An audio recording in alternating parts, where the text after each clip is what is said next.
மாண்புமிகு உறுப்பினர் எம்கே ஜவஹர்லால். மாண்புமிகு பேரவைத் தலைவர் அவர்களே, மகாத்மா காந்தி தேசிய ஊரக வேலைவாய்ப்பு உத்தரவாத திட்டத்தை ரத்து செய்த ஒன்றிய அரசு மீண்டும் அதே திட்டத்தை அப்படியே கொண்டு வர வேண்டும் என்று அதற்கான சிறப்பான காரியங்களோடு விளக்கம் அளித்து தீர்மானத்தை நம்முடைய முதலமைச்சர் அவர்கள் முன்மொழிந்திருக்கிறார்கள்.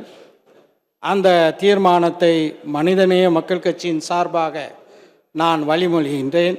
மாண்புமிகு பேரவைத் தலைவர் அவர்களே, நான் ஜனவரி மாதம் 23ஆம் தேதி இந்த தீர்மானத்தை இந்த மாபெரும் அவையிலே நிறைவேற்றியிருக்கின்றோம். இன்னும் 7 நாட்களில் ஜனவரி 30 வருகிறது. ஜனவரி 30 அன்று தேசபிதா காந்தியடிகள் 1948ஆம் ஆண்டு ஒரு பிரார்த்தனை கூட்டத்திலிருந்து வரும்போது நாத்துராம் கோட்சேயால் சுட்டு கொல்லப்பட்ட அந்த நினைவும் நமக்கு வருகிறது. கோட்சேயை போற்றுகிறவர்கள், அதே போல கோட்சேயினுடைய அந்த சதி திட்டத்தில் பங்கேற்ற சவாக்கருடைய படத்தை நாடாளுமன்றத்தில் வைத்தவர்களுக்கு விடுதலை பெற்ற காலத்திலிருந்தே காந்தியடிகள் மீது மிகுந்த ஒரு வெறுப்புணர்வு இருந்தது. அந்த வெறுப்புணர்வினுடைய வெளிப்பாடாகத்தான் மகாத்மா காந்தி அவர்களுடைய பெயரிலே இருக்கக்கூடிய இந்த திட்டத்தை பெயரை மாற்றியிருக்கிறார்கள், அந்த திட்டத்தையும் மாற்றியிருக்கிறார்கள். மாண்புமிகு பேரவைத் தலைவர் அவர்களே, ஐக்கிய முற்போக்கு கூட்டணி ஆட்சியில் இருந்தபோது அதிலே திராவிட முன்னேற்ற கழகமும் பங்கு வகித்த காலகட்டத்திலே தான் இந்த மகாத்மா காந்தி தேசிய ஊரக வேலைவாய்ப்பு உறுதி திட்டம் கொண்டு வரப்பட்டது என்பது நாம் அனைவருக்கும் தெரியும். கிராமப்புறத்திலே இருக்கக்கூடிய மக்களுக்கு ஒரு வாழ்வாதாரத்தை அரசு கொடுக்க வேண்டும், அந்த அவர்களுடைய வாழ்வாதாரம் மேம்பட வேண்டும் என்ற ஒற்றை நோக்கத்தில் இந்த திட்டம் கொண்டு வரப்பட்டது. இந்த திட்டத்தை கொண்டு வந்த அந்த திட்டத்தை பரிந்துரைத்தவர்களில் முக்கியமானவர் ஒரு பொருளாதார நிபுணர் ஜான் டிரேஸ் என்பதை நான் இங்கே நினைவு கூற விரும்புகின்றேன். அந்த முக்கியமான பொருளாதார நிபுணர் ஜீன் டிரேஸ் என்ன சொல்கிறார் என்றால், இந்த புதிய திட்டம் அந்த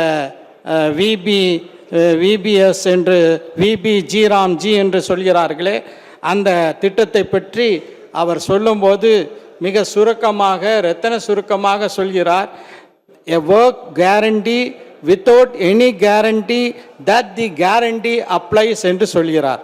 அதாவது உத்தரவாதம் வழங்கப்படும் திட்டம் அல்ல இது, உத்தரவாதமே உறுதி செய்யப்படாத உத்தரவாத திட்டம் என்று அவர் சொல்வதை நான் இங்கே மேற்கோள் காட்ட விரும்புகின்றேன்.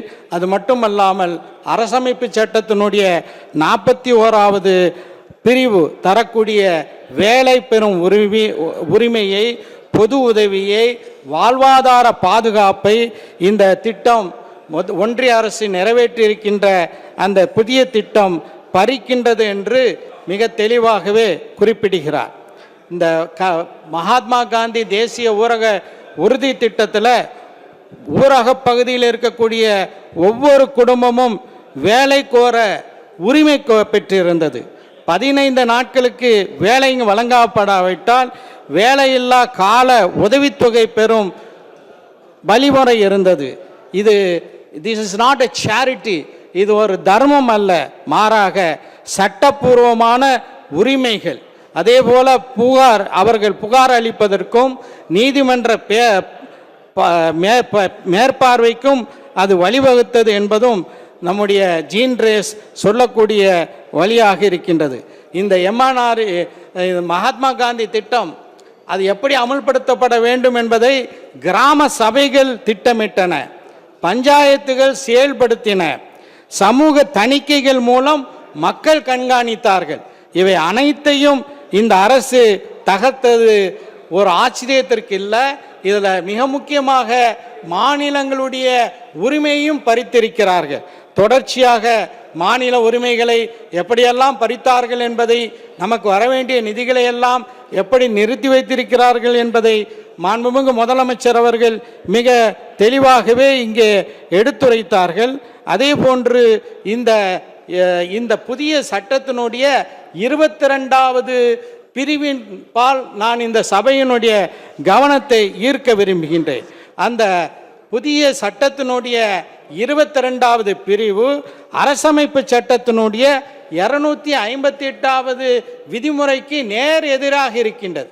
என்ன காரணம் என்றால், இந்த அரசமைப்பு சட்டத்தினுடைய 258வது பிரிவினுடைய உட்பிரிவு 3 மிக தெளிவாக ஒன்றிய அரசுக்கும் மாநில அரசுக்கும் இடையிலான நிதி பகிர்வை பற்றி சொல்கிறது.